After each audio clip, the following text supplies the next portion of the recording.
gün olacak ki bu Novruz bayramını bir defa ben geleceğim Şuşada keçirdəcəyik. Ki o birisi geleceğim Laçında, o birisi Kəlbəcərdə, o birisi Ağdamda, o birisi Füzulidə, o birisi Cəbrayılda, Lənkəranda, Qubadlıda.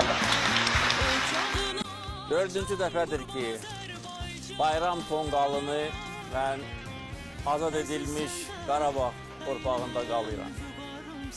2021-ci ildə Şuşada, 2022-də Suqovuşanda, keçən il Talış kəndində, bu dəfə isə Xankəndi şəhərində bayram tonqalı qalanır.